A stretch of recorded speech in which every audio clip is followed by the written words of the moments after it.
2008 Chevy Silverado with an Intoxalock installation. We're going to show you how easy it is to operate it. Just going to verify the truck doesn't start.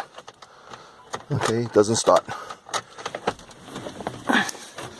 When you get in the vehicle, you're going to hit this black button for a second. It's going to say clearing.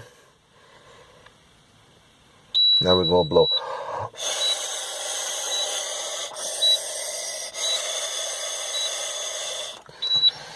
Okay.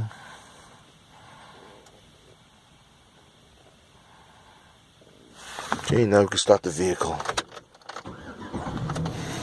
Alright, the vehicle starts.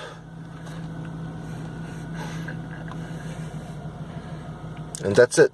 It's that easy.